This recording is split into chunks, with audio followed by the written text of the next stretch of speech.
All right. I will begin with a word of prayer. Dear Father, we thank you for this day. I just pray that you guide our thoughts and just help us to glorify you in what we do, Lord. In your name I pray. Amen.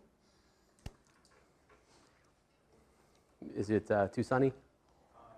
No.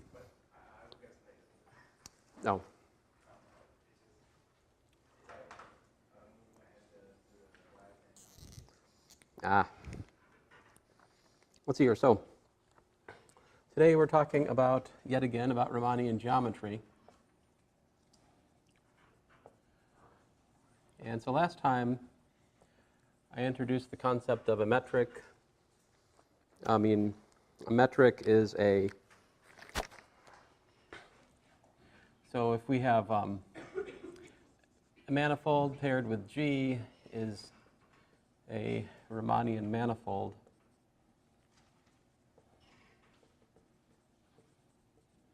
Riemannian manifold, provided M is a manifold and G is, well, if we take G is a type, let's see here, was it 0,2 tensor field on M. And in particular, which is an inner product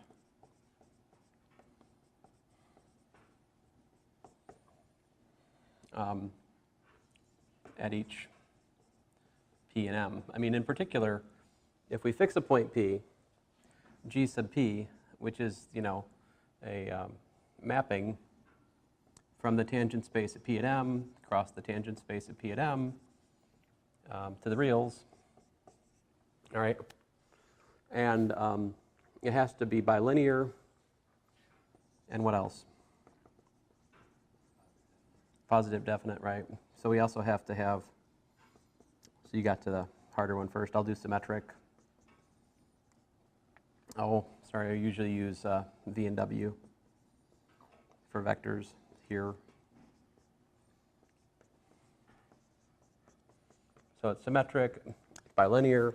Positive definite means what? It means that G sub P of x comma x is greater than or equal to 0, and G sub P of xx equals to 0 if and only if x is equal to 0.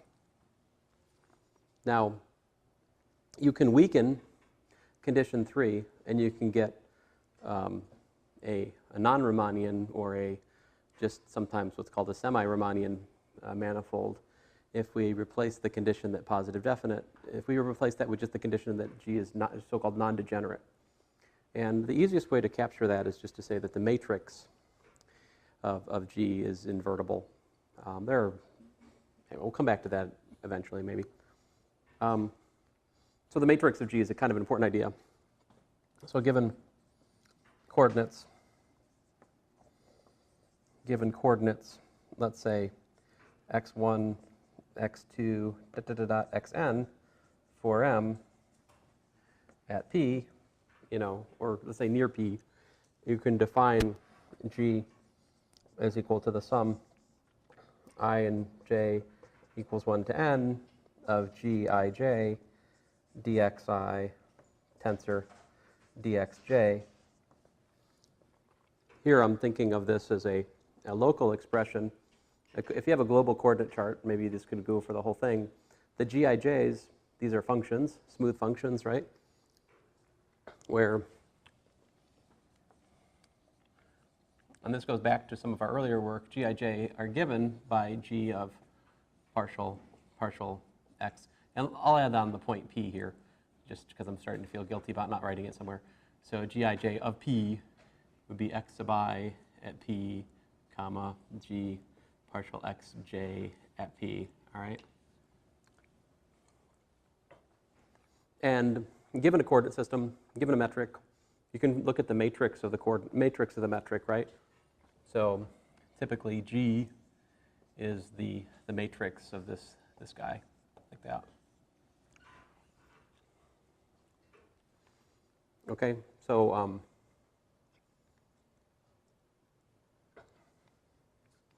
now on the other hand, you can also define,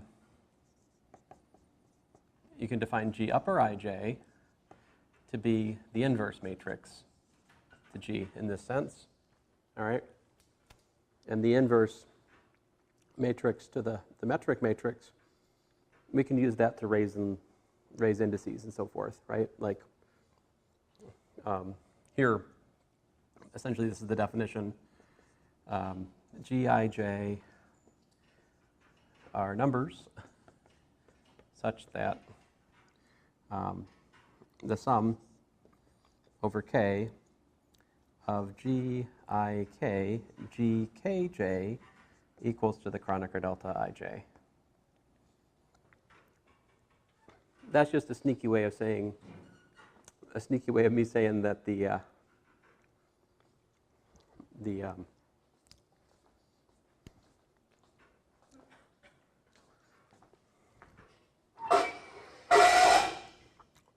components to the G upper ij are the inverse matrix components of, there you go. Does that help? Nah, I tried. Anyway, these are nothing more than the inverse matrix components to the metric, okay? Sometimes referred to as the inverse metric. But this is kind of bad terminology because it is not an inverse to the metric in the sense of a function. No one, I mean, you can't do that. There's no inverse function here that goes from the reals back to pairs.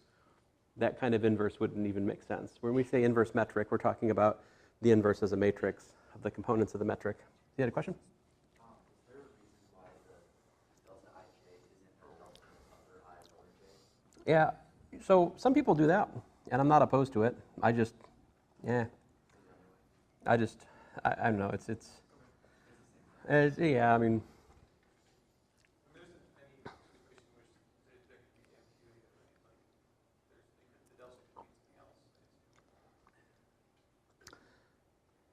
There is an interpretation where the upper index could mean something different, yes.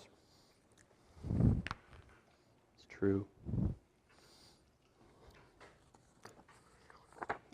Okay, so last time we used this metric, right? And primarily we're looking at a metric when the manifolds R3 or R2, and you know we're looking at some sort of domain inside Rn. I just upped the game a little bit here. I defined a metric for a manifold, right? So he actually has a definition for a geometric set in this section, but I figure I mean, there it is. I mean, that's the definition for a manifold, so why not state it? I mean, big deal. Anyway, once you have that, you can define distance like the length of curves, right?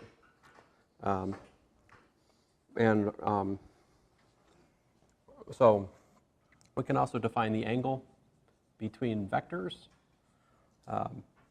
angle between non-zero,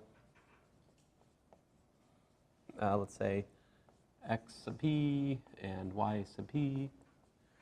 It would be, with respect to the metric g, he says angle g between xp, yp, and that's going to be equal to the inverse cosine of the ratio g at p, so many p's, xp, yp, divided by the square root of g sub p, xp, xp. It's starting to feel like it's worth defining a norm here, but whatever. We can use the inner product to write down lengths after all. I mean, you realize that what this is the length of the vector xp with respect to the norm induced from g. And this is really the length of the vector yp induced from the norm g. And I'm suggesting that, of course, you could define a norm, right? Well, you could define the norm of x, v sub p as being the square root of gp, vp, vv. And this would define a norm on the tangent space to p at m. If you wanted to, you could talk about the norm induced from the inner product just like we do in linear algebra, right? The exciting new feature here is we could have a different norm at different points, right? But we only consider the inner product or the norm of vectors at that point, so there's no danger of confusion, right? You wouldn't take a vector at point 1 and take a vector at point 2 and both feed them to the metric at point 1. Metric at point 1 gets vectors at point 1. Metric at point 2 gets vectors at point 2, so there's no danger of confusion. What would it take for vectors to be orthogonal?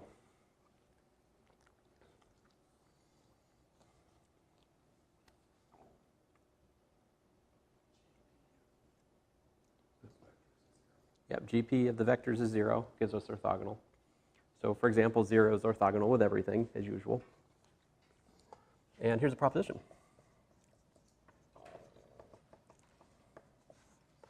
This is proposition 5.1.9, which I would refer to as the musical morphism.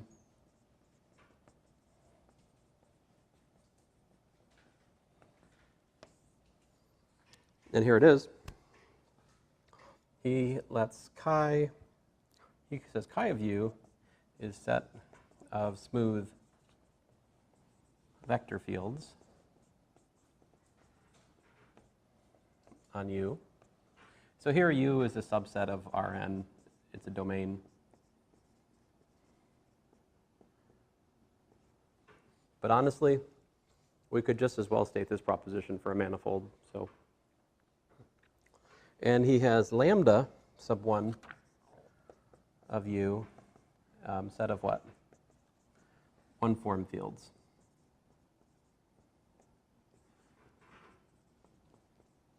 All right. Now, he defines a map, gamma, and gamma is going to be a mapping from chi of U to lambda 1 of U. All right, and here's how it's defined.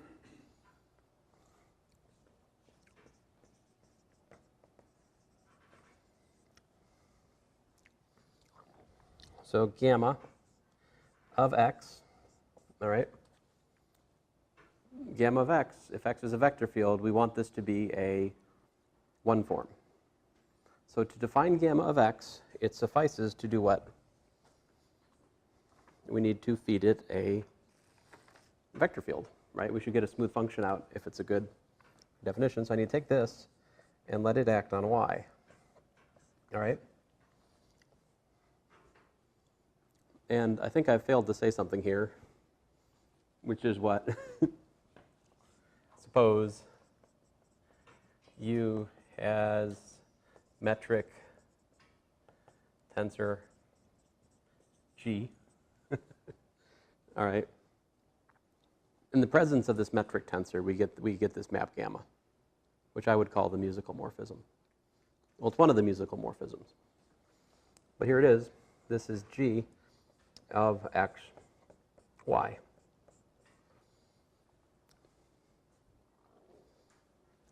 That's linear because G is bilinear.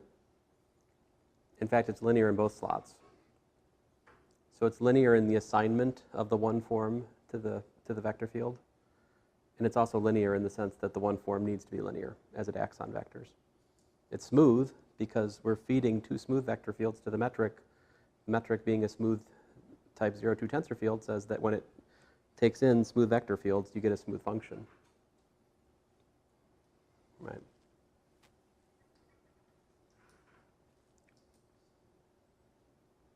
Now, let me just put this is not what he says exactly. He says something a little bit different here. What's he say? He packages it. Initially, he packages it a little bit differently. He says gamma of x, all right, is equal to the inclusion of x, the interior product x with G. There you go, no y.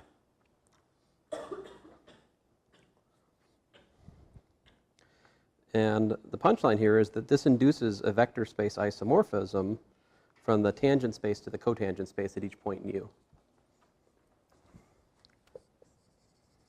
gamma sub p, which is going to say mapping from the tangent space at p to u to the cotangent space of p at u.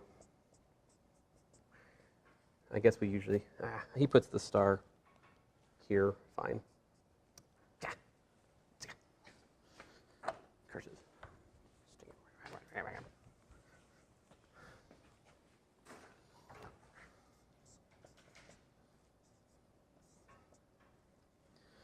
Is a vector space isomorphism.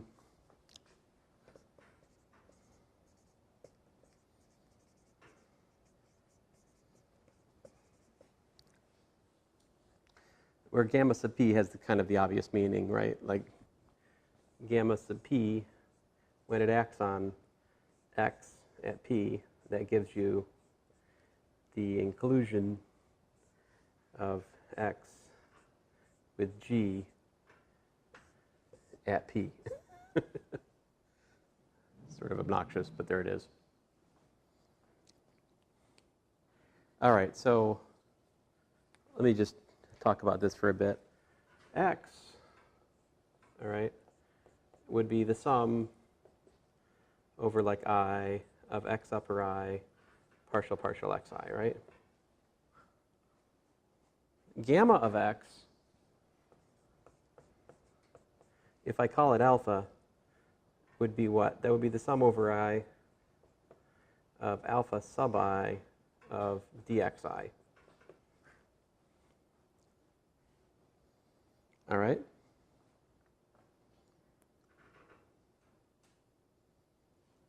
Let me tell you how alpha I and xi are related. Claim.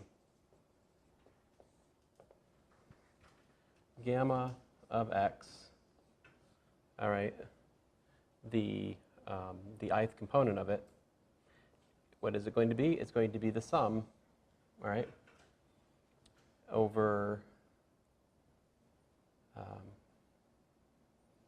g lower I j of x upper j. J equals 1 to whatever we're looking at.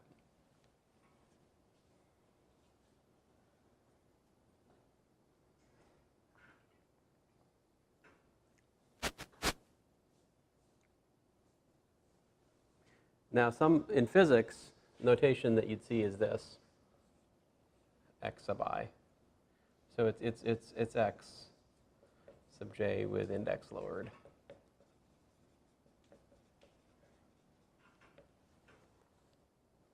This is the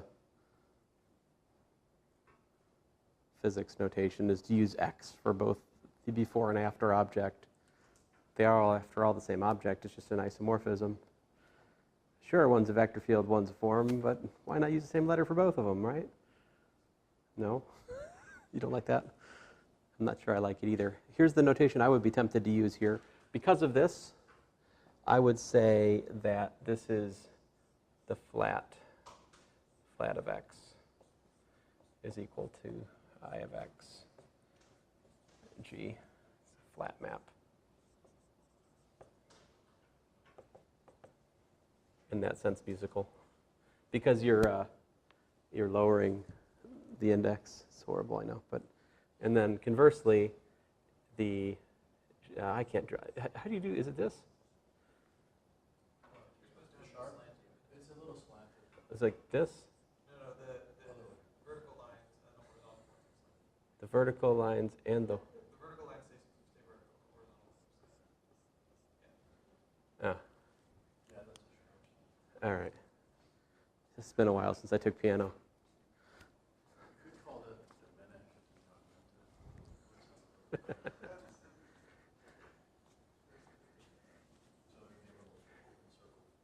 This year, so we would do. Did I get it? Yeah. Okay. This of this thing.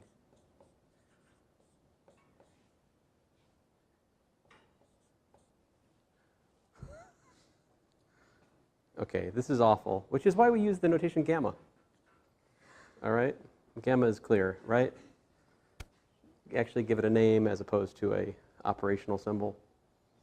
All right.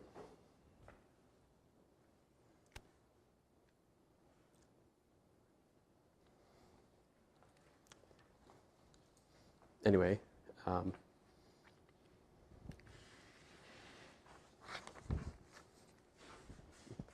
bless you. And anyway, with this hilarity aside, definition, let F be a mapping from a domain to the reals, let's say, a smooth function. All right. And a Riemannian space.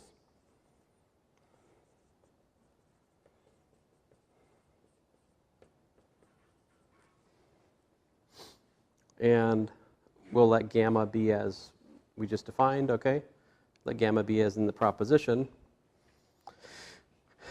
Then the gradient of F is by definition gamma inverse of the df.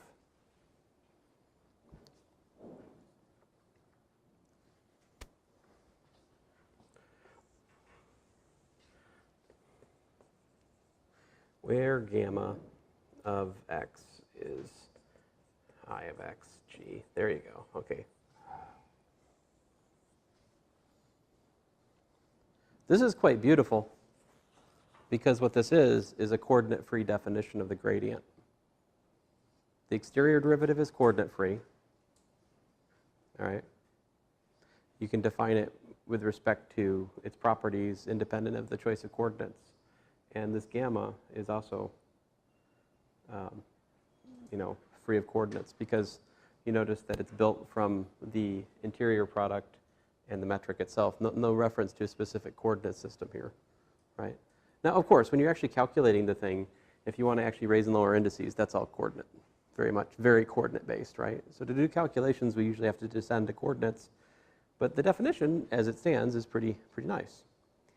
And he's got a couple of examples in the text, which are nice. The first one he does is just, suppose you're working with the Euclidean metric on R3 or whatever, and he shows that it reproduces the usual gradient. So that's nice with respect to the typical identifications. He does another one where he builds the gradient with respect to a weird metric, which he has from earlier in the section, right? But I thought it would be nice to show you guys how we could use this technology to do something rather different. And so I'll do that now. So here we go.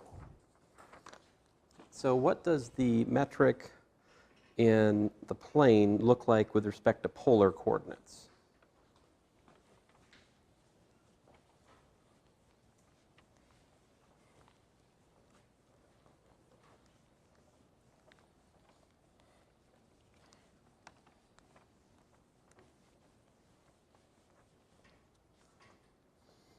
Here's what it is.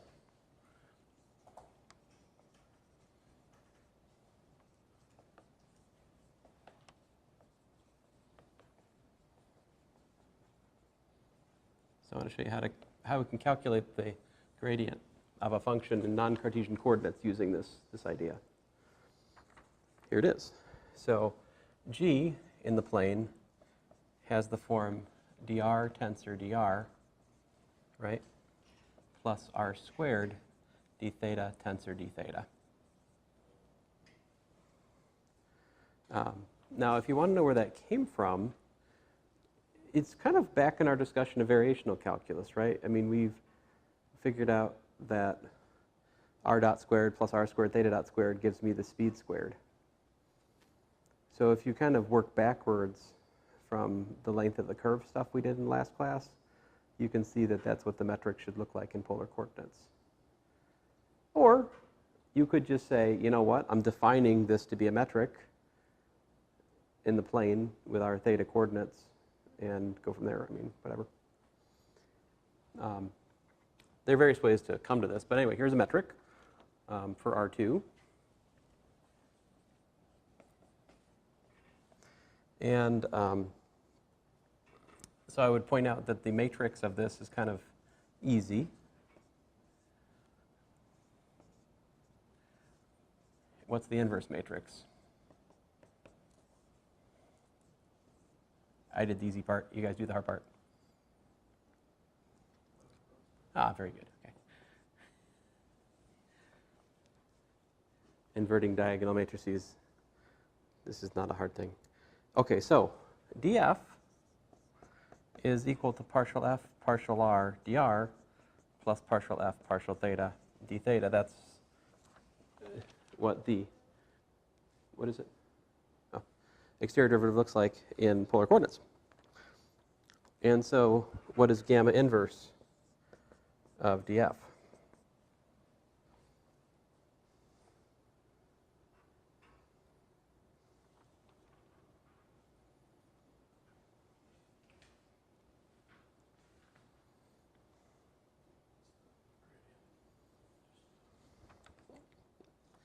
Right, that by definition, that's what we're looking at, right, exactly. But let's see here, how can I, I'm trying to think here.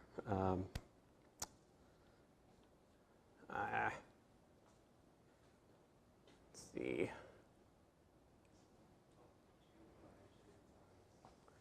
Maybe we should look at what's gamma of, say, A partial partial R plus B partial partial theta. What's that look like?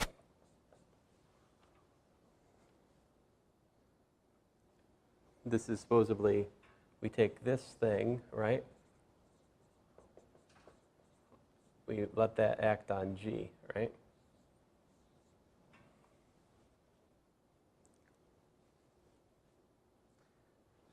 So if we call this thing alpha, right, and we want the R component of it, that should be equal to this. It should be equal to G of A partial R plus B partial theta, comma what? Comma partial R, right? And the theta component of alpha should be this. How do those work out? I mean, you can look at it from here, right? We have to have R and R. So this picks up A, right? And how about the other one? Yeah, R squared B.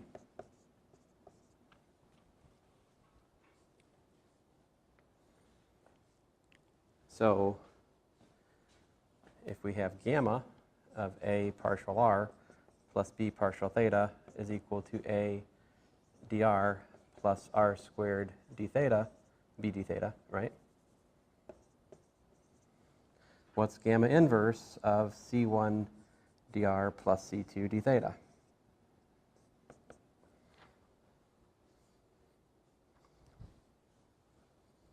I'll do the easy part. C1 partial R.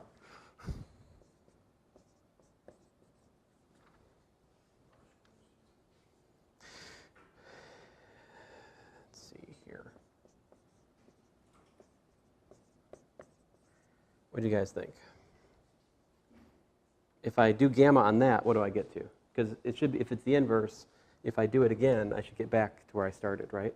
So if I do gamma on this, I get C1 dr, great. But then I get R to the fourth C2 partial theta. So we shouldn't multiply by R squared here. We should divide by R squared.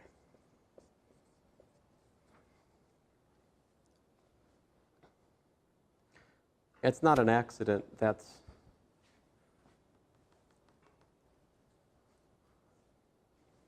so getting to the point. This is partial f, partial r, partial r, plus 1 over r squared, partial f, partial theta, partial theta.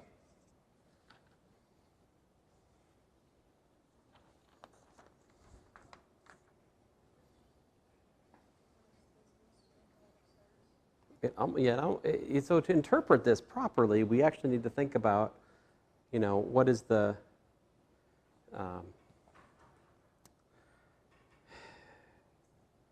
let's see here. What does it take? I mean, remember that the norm, we got to think about norm for a second here. So like the norm of a vector, right, is the square root of GVV. And if we want to build the natural basis with respect to polar coordinates, right, we want the derivations to have length 1. So the length of partial r, well, we're good to go, because that's the square root of g partial r, which is 1, right? But partial theta is not a unit vector with respect to this norm, right? So to get a unit vector, we need 1 over r partial theta. See, that gives me the square root of r.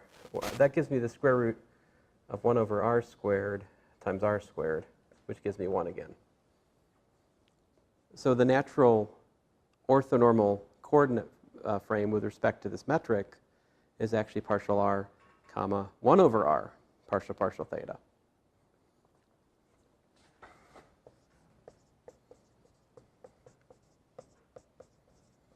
Is orthonormal frame with respect to g, which is given, all right? So with respect to that, you notice what happens. We have that the gradient of f is partial f partial r plus 1 over r partial f partial theta, 1 over r partial theta. Now, if you'll allow me for just a moment to make a connection with calculus 3, in calculus 3, one of the things I derive is that in polar coordinates, the gradient looks like partial f partial r hat plus 1 over r partial f partial theta hat. So this is essentially r hat, and this is what theta hat looks like in our current formalism. Yeah. Oh, orthonormal? Yes. Oh, or you're asking for the word after that? No, that word. Orthonormal frame. That means, it means it's both orthogonal and normal. So every pairwise perpendicular, and they all have length 1. I just think it was spelled. Oh. I want to make sure. Oh, yeah. I mean, spelling is not something you want to learn from me, but okay. So I don't know, this is, I think this is pretty interesting because it means that, well, on the one hand, we can reproduce stuff we could do in calculus 3 through easier means. But on the other hand, it gives me a new way of understanding some of the things I found in calculus 3. And from a much more interesting perspective, it gives me a way of constructing the gradient on a manifold. And the gradient on a manifold, it does satisfy the same, like the next theorem in McNerney is very interesting.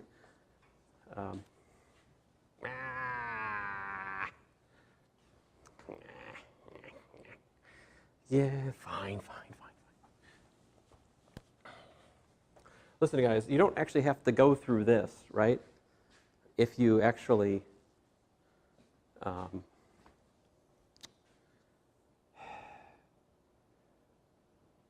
there's a formula that can be found here. Yeah, like there's a theorem that I could state here. It's something like gamma inverse of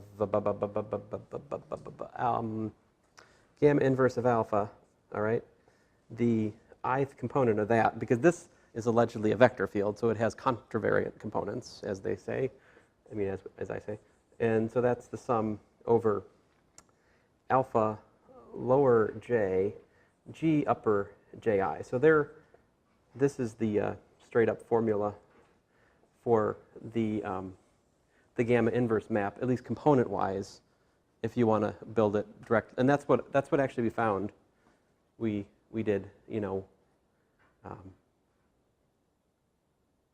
we weighted the components of the form against the inverse metric. That's really what this formula is. I'm sorry, I just, my ear blanked out for a second. What did you say? Much like the way that we calculated the musicalmorphism in linear. Oh, yeah, it's the same. That everything we did there is, it's still here. But if you haven't had linear and done the musical morphism there, you should be, I'm hoping I'm giving a self-contained presentation here. It doesn't matter. G is symmetric, so its components are symmetric. A homework I should have given you. Sorry, I have skipped some very boring but rudimentary homeworks I usually give in here, and like that's a side effect to your question right there. It would not. I mean the formula for the metric. I mean, certainly once we evaluate the metric on a pair of, if we evaluate the metric on a pair of vector fields, I think it gives us a quadratic form. I mean, you could say something about that here. I mean, not. Another one, I did something a little, well, I have another example here, and I probably shouldn't do it, but since I've gotten this far into it, I'm going to do another one. Suppose you had the vector field F, right? And it correspond to the r component, dr plus, well, f theta r d theta plus fz dz. Now here, I'm pointing out that the dual basis, dr and r d theta, are dual to these guys. See that? That's actually the dual basis to partial r and 1 over r partial theta. In the sense that we defined dual basis before, that when you compose the first with the first, you get 1. First with the second, you get 0. Second with the first, you get 0. Second with the second, you get 1. We need the r to compensate for the 1 over r. We need the 1 over r to give it length 1. Okay? So if I want to consider the natural, I mean, this is the natural one form that corresponds to a vector. This is the natural thing to correspond to a vector field F, which is written, you know, like FR r hat plus F theta theta hat plus FZ z hat, you know? This is what the one form, the work form correspondence looks like in polar coordinates. And that's pretty cool because if you calculate d omega f, right, what happens?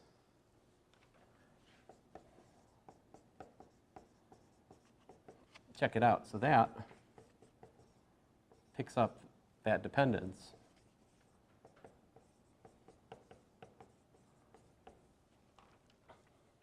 All right.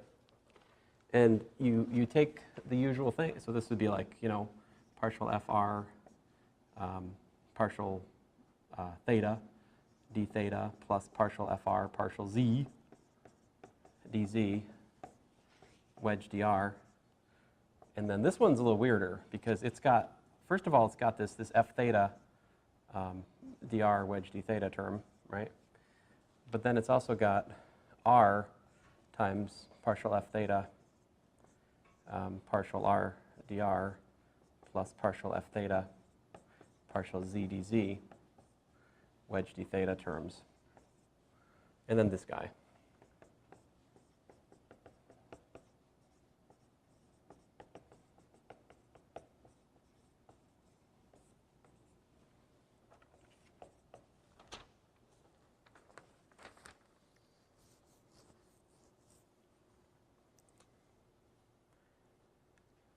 So if I collect everything, okay, what I get is F theta over r plus partial F theta partial r minus 1 over r partial FR partial theta. This is all times dr wedged with r d theta.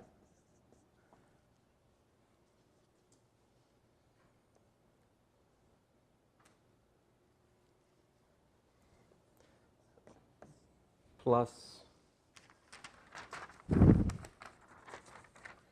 partial fr partial z minus partial fz partial r dz wedge dr, and then plus 1 over r partial fz partial theta minus partial f theta partial z r dr r d theta wedge dz.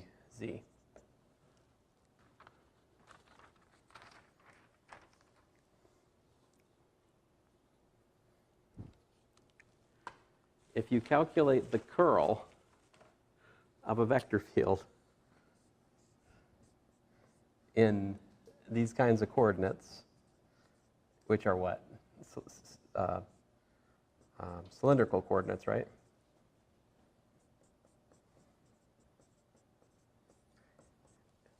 It is equal to, well, let's see here. This is like r cross theta. This is the z component.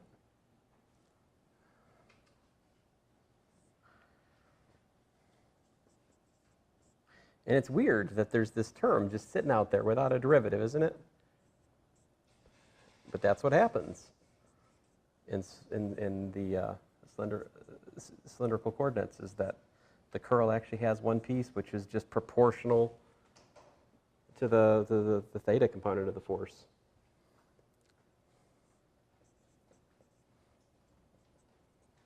Right.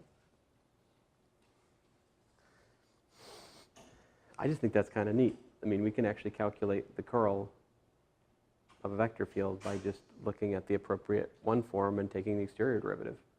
But we have to play a certain game. We have to understand how to identify components, right? And it was important for me to group this here, right, and this here in order to get the right two forms. Those are the two forms that correspond under Hodge duality to dz r d theta and dr. All right, I digress. Let me get back to McNerney. Sorry. These are games we can play.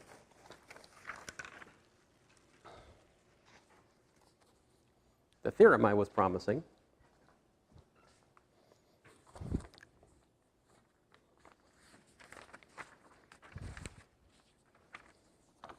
I gotta erase this.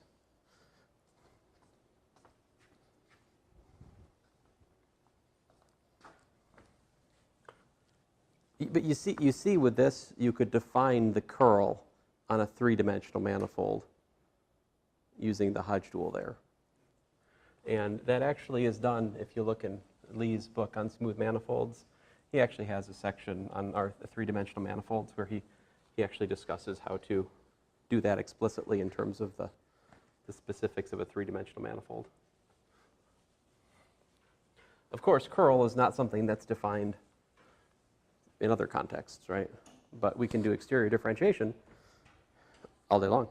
Okay, so getting back on track here.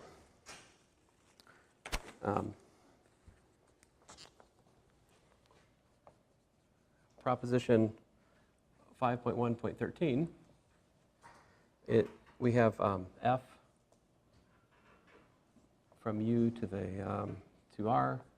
Again, we're assuming that u G is a Riemannian space, and we're going to look at the gradient of f as usual, gradient of f induced via G as usual, I mean as in we defined over there, and here's the new thing, let phi sub t be the flow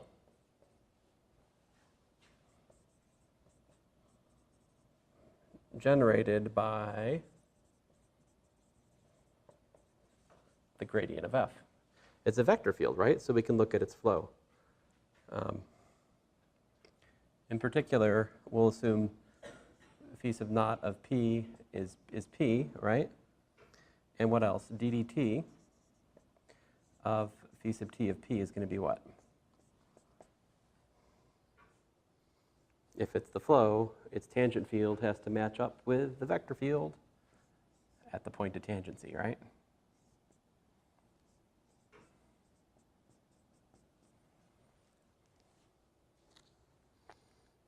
Then here's the punchline. Then F is non-decreasing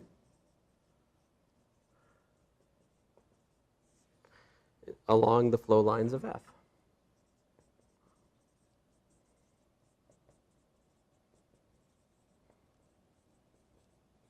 Flow lines of the gradient of F.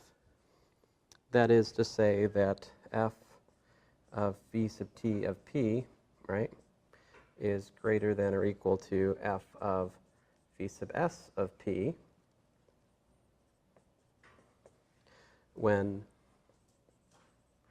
T is greater than or equal to S. Let me put that into common terms. If you want to level up, go in the direction in which the function's leveling up, just follow the flow line in the direction of increasing parameter, right? Here's the proof. So here he's assuming U is a domain, which is what?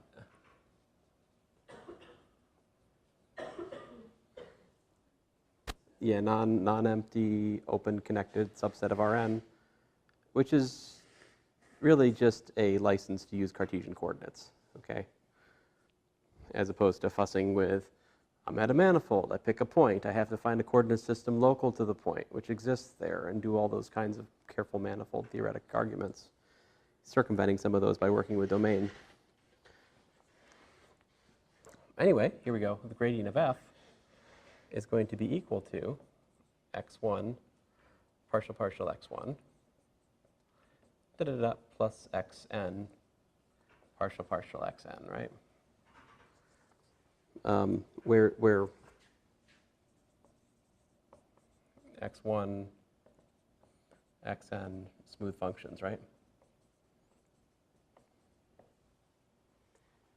I mean, in fact, they're partial f, partial x1, right? I mean, I see the point here.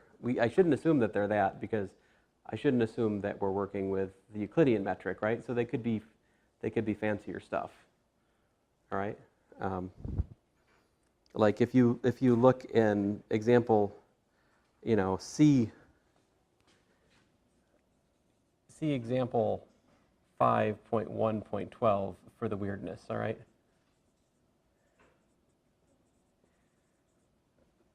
That gives you an example where these x's are not just partial f, partial x. They're interesting combinations of the Euclidean partials. Okay. Anyway, he says let h of t equal to f of the flow, curses, yeah, flow at time t through p of the gradient. All right. And so, of course, we could expand on that. That's really f of what? Of phi1 of t at p, phi, the second component, right? This is f is a function of n variables. There are these n functions of the flow of the gradient, which are being fed here, like that. And then he says, so calculate. If we calculate dh dt, what do we get?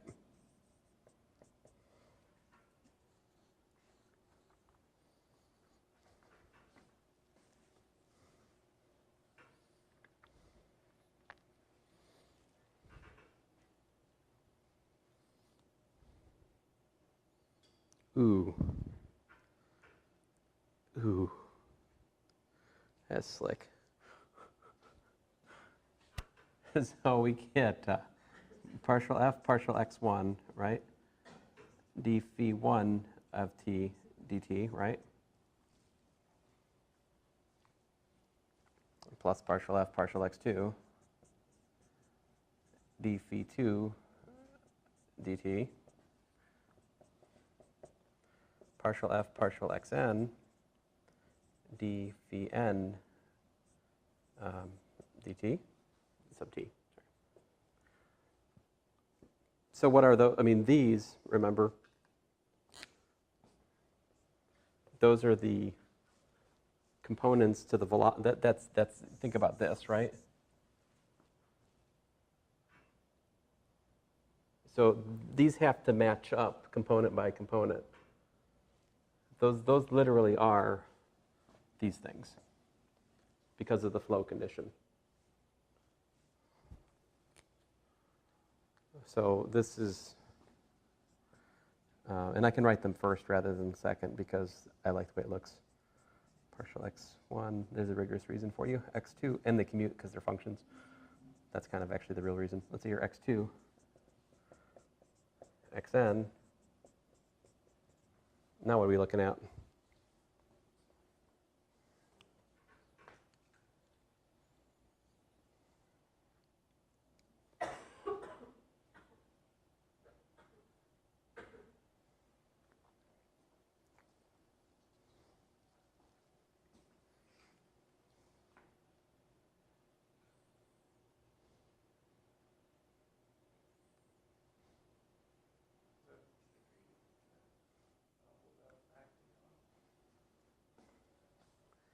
Yeah, see, so like I see, I admit when I see this, I see, well, what he says is he says that is, and I'll follow his lead, he says that is df acting on the gradient of f.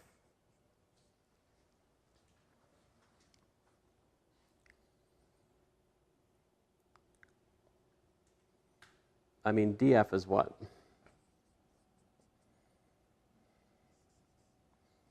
Sum partial f partial xi, right? dxi. And if you think about that, hitting the gradient of f, it just, like for example, if we let df act on x1, partial x1, what does it do? Everything, like dx2, dx3, everything is dual. So like these things kill everything except for the one thing that remains is dx1 hitting that. I mean, it just breaks down to x1 dx, good grief.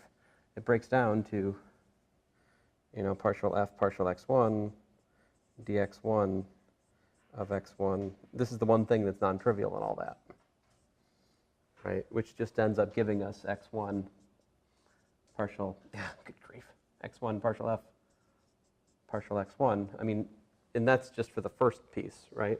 But that happens at every piece. So if you tilt your head and squint, you can see that this right up here is really that, because we just do this identity for each one of these pieces. Each piece picks up. Anyway, this is true, whether or not you see it just yet. But then the next step I think goes back to something I might have done last time.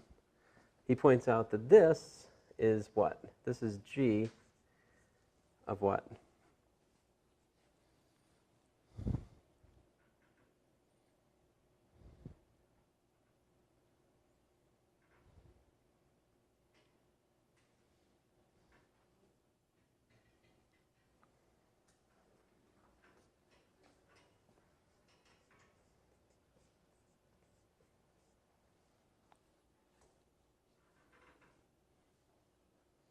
Now, it might help to look at what df gradient of f is.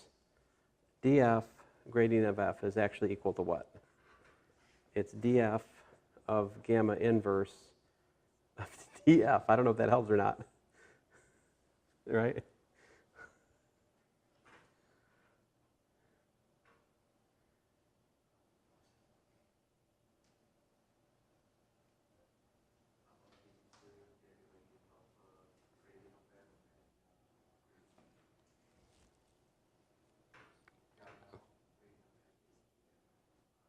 Gamma, I'm sorry?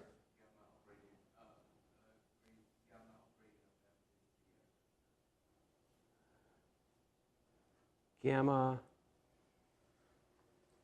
Gamma operating what? Oh, gamma of gradient of f is df, right.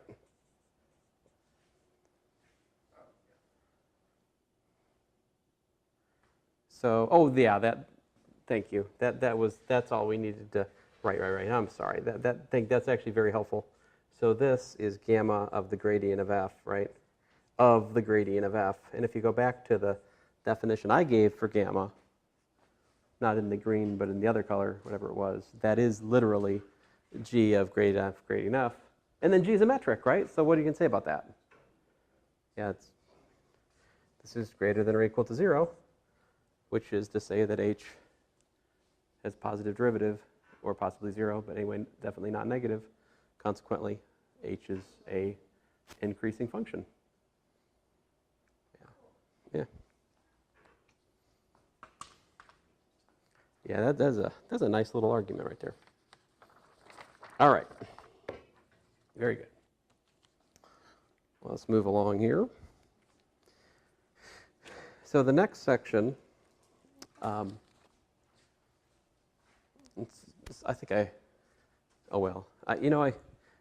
only have so much time, but I did this.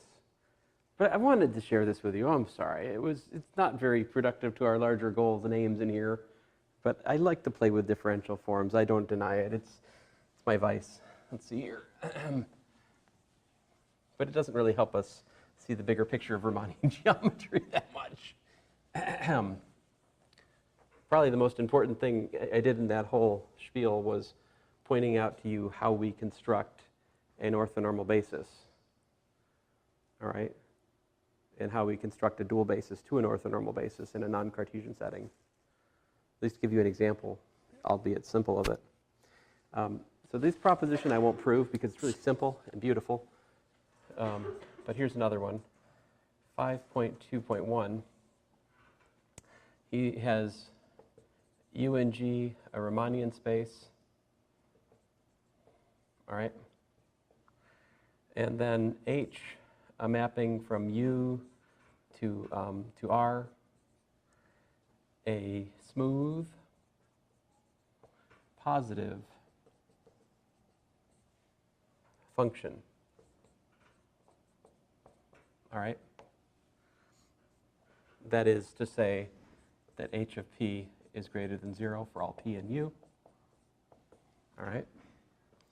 Then, if you look at g sub h, defined pointwise by h times g, right, is also a Riemannian metric.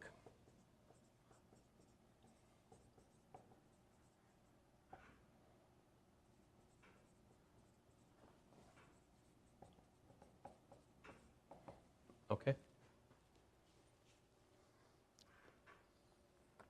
Now, so do you understand what I mean by this? I'm saying g sub h at the point P is equal to h of P times g sub P. All right? Or g of P if you prefer, for all P and U. Now, can you think of an example of this? Like last time, we looked at the Poincare metric, right? We even did some calculations in that. R2, say x and y such that y is greater than 0, x is real. That's not R2. That's R2. I don't know. What do you want to call this thing? Let's call it H plus the upper half plane. The upper half plane with what was our metric? G. We said G was, what was it? 1 over y squared dx tensor dx. Excuse me. Not a good sign. Plus 1 over, oh, I know what that means. You know what that means? It's time for another starburst. So it means, no! What if there is no more starburst? Oh, phew, phew, it's close, it's close. So this, yeah, this is 1 over y squared times dx tensor dx.